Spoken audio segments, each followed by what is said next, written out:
Hey guys, Addict Cyclist here with my 2022 S-Works Epic update. So if you're following along with the channel, you'll note that I had some issues with my fork brain damper in my 2022 RockShox SID Ultimate SL. It's 100 millimeters of travel. And I will link the previous video that I made in the description so you can kind of find the basis of why I'm doing a follow-up video here. So basically, I've had this bike for exactly 570 miles, and they've called it about maybe about 57 hours. And the rear shock and brain have been functioning properly as intended.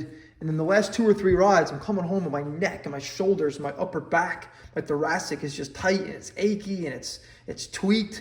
You know, I'm spending some time at the chiropractor. I'm like, what's going on here? So I looked at my O-ring, my sag ring, right? And I noticed, you can use my other video as a reference, it was like hanging out like right here. I was like, doesn't seem right. So I took all the air out, I bottomed it out gently, and it was bottoming out at exactly 74.8 millimeters.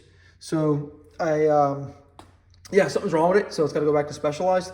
But the other issue I was having was that even when the brain fade, right, was off, the damper still does not really function like a regular damper, right? It still felt restrictive. It wasn't very compliant.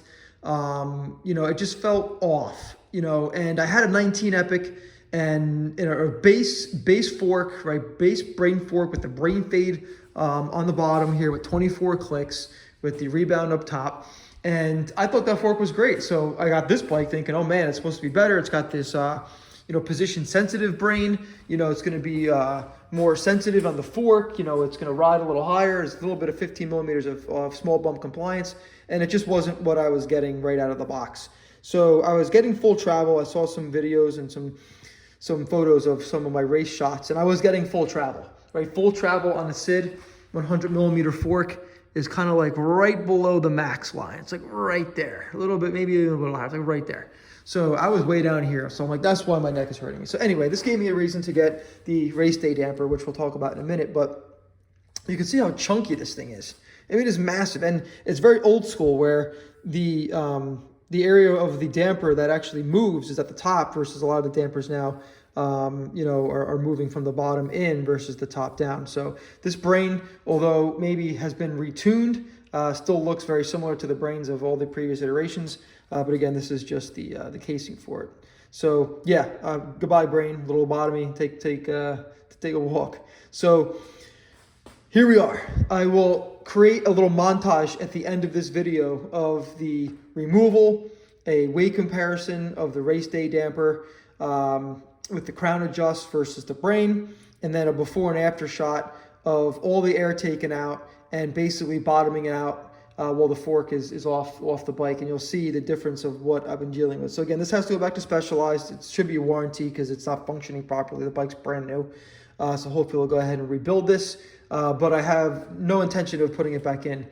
Just jumping off of curbs in the neighborhood, you can instantly tell with this SID that the race day damper with the crown adjust, which is really nice. So when it's locked out, it has like a spring. So it's pretty nice too. So I was already kind of using the crown adjust to kind of position the brain around. So this is just a flick of switch. You don't even have to spin it or anything. So this is really great. And it's a hell of a lot lighter. I shaved a little under half a pound from this bike and from the fork front end, just from getting rid of that damper and swapping it to this. It was like 87 grams or so.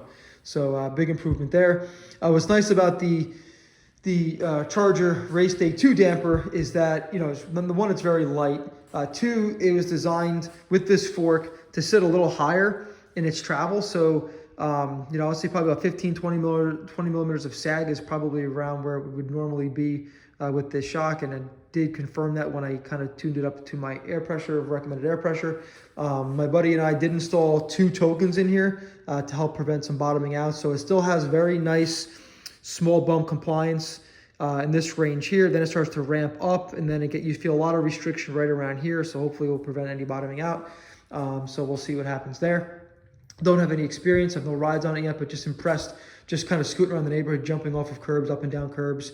You know, I'm excited to get on the trails this weekend and feel this thing out. It definitely feels a lot snappier in terms of how quickly you can get the front wheel up. It just feels, the whole front end feels a lot lighter. So anyway, this is just a little follow-up. I will have more to discuss after I have a few rides, but I just wanted to get this information out there. I did use the app or the calculator from RockShox. It recommended I did about 117 pounds for my body weight, which is 178 pounds, and negative 5 clicks. So I ended up going 110 pounds because I do have 2 tokens in it now, which the recommendation on the app does not show that any tokens were used at that air pressure. So, but yeah, just wanted to kind of illustrate here what we're dealing with, you know, with the issue I'm having with the brain. And it's funny because it doesn't really bottom out here. It just gets really tight and just, you can feel that it wants to go and move more, but something in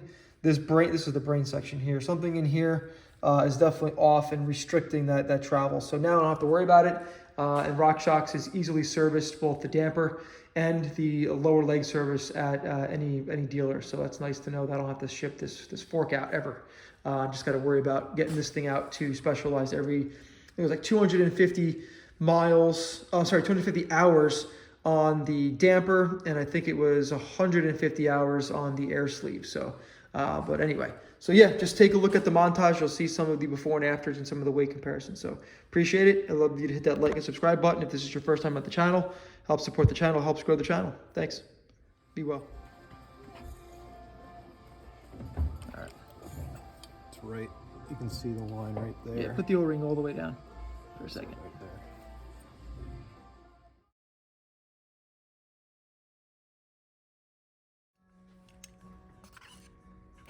Yeah, good. And just put the damper in and put the air side in for me. Yeah, that goes all the way up.